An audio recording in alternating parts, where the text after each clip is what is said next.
Hi, Tom Whitman here, HVAC Business Academy. Today, we're going to review how to set up and use your operating expense projection worksheets for your customer. That way, you can let them know what the projected operating cost would be on a brand new system compared to the system that they have. When you download your file, you'll receive an Excel worksheet that looks something like this. Open the worksheet, and when you open the worksheet, you'll get a screen that looks like this. Now, I want to point out that this is a simple Excel worksheet. All you have to do is fill in the information on this screen, and all of the reports will be generated for you.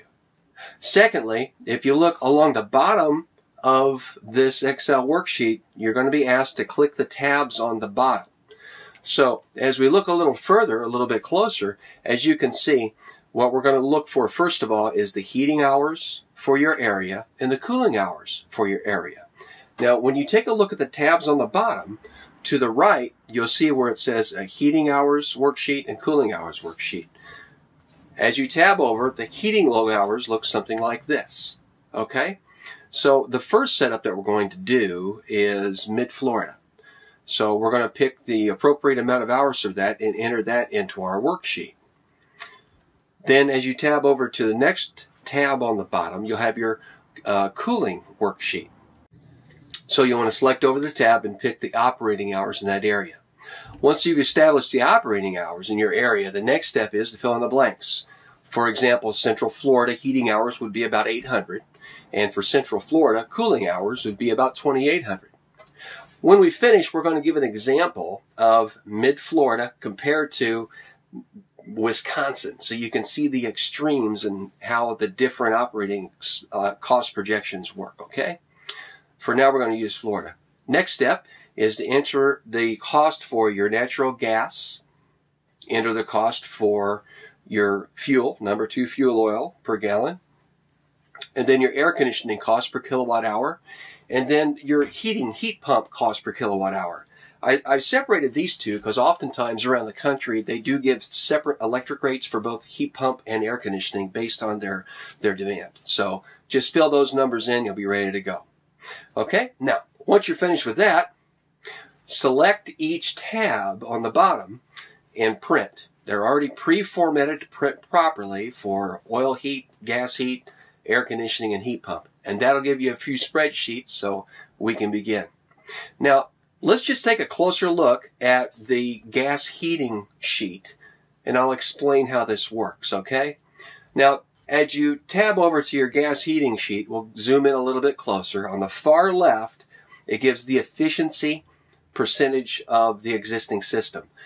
This particular worksheet, I believe, goes from 60% all the way up to 95%, so it gives you a good range all the way through. What you'll want to focus on is the BTU output as highlighted here. You want it on the existing system. In this example, it's a 75% efficient gas furnace. The BTU output is 71,250. So it would be a 95,000 BTU input, 71,000 BTU output. That means based in Mid-Florida, a 75% efficient gas furnace with a 71,000 BTU output will cost $760 a year to operate. Get it? Now, let's compare that to a 90% condensing furnace. When we do that, we go down to the 90% furnace, the BTU output that closely matches the 71,000 for the 75% furnace. Are you with me? Which would be 72,000. So the operating cost for that furnace is $533. The difference of $247 is how much that customer is overpaying to the gas company every month they pay the bill. Make sense? Practice a little bit and it'll come real easy. Now let's take a look at the air conditioning tab. When you go over to your air conditioning tab, you'll see on the left-hand side you'll have the capacity or the size, and then right across the top is efficiency. Let's take a closer look. Let's suppose we have a 3-ton air conditioner. We go across the top and we determine that it's an 8 SEER, efficiency of 8. Based on the hours of operation and how much they charge per kilowatt for electricity, this unit will cost $1,512 to operate for 1 year in Central Florida. When you compare that to a 16 SEER, it'll cost $766 to operate. The difference of $746 a year is how much that customer could be overpaying the utility company every month they pay for that air conditioner to operate. So here's the thing. When it's all taken into consideration for this entire system, the utility overpayment for both heating and air conditioning for this particular customer, as you can see, is $993. You know, in 5 years, that's almost $5,000. That's enough to pay for a brand new system. And in 10, almost $10,000. You can get a really nice system for that much. I tell you, a situation like this, the return on investment over 10 years is magnificent. Chances are this particular customer would have a yearly return on investment, I'm guessing, from 11 to 12% a year for 10 years by upgrading that old piece of equipment to something a little bit newer. Now, let's do a quick comparison to see what it would look like in, Milwaukee, Wisconsin, for example. In Wisconsin, we go to our fuel charts, we go to our air conditioning and heating charts, we see that they have 2,800 heating hours a year. Brr. It's kind of cold. With only about 600 cooling hours per year. That's going to make a dramatic difference on the numbers.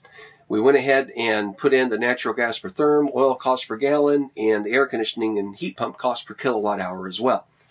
Don't use these numbers, by the way. Find out what your local utility rates are and make sure that you get them dialed in when you start using the program. Now, let's fast forward to the HVAC operating costs for heating.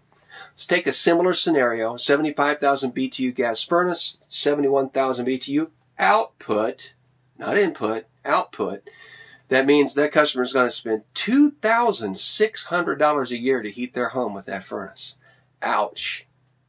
When we compare that to a 95% condensing furnace at a 76,000 BTU output, that furnace would heat their home for $1,867. That's almost an $800 savings right off the bat by upgrading that old inefficient furnace to something newer with brand new warranties. Now let's take a look at the cooling. We take a look at the air conditioning guide. Let's assume it's a 3-ton, 8 SEER.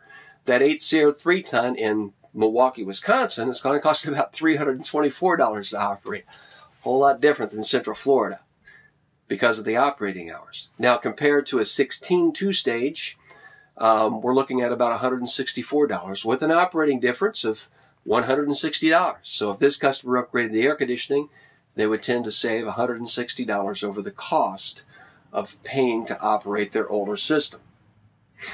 When you take a look at the system as a whole, in this case, yearly, this customer could save $953 off of what they're currently spending on their operating expense for fuel and electricity.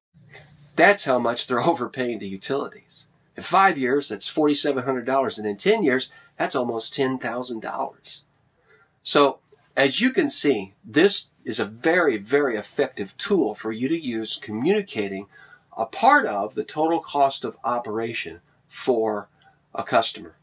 Now, in the next segment, we're going to get into the 5 things the customer needs to know before they can really make a wise decision as to whether it would be in their best interest to repair or replace a heating and air conditioning system. Those 5 things are, is it broken? Can it be repaired? How much would repair cost? How much life is left in my system? And you know what? Would it cost less to own a brand new system?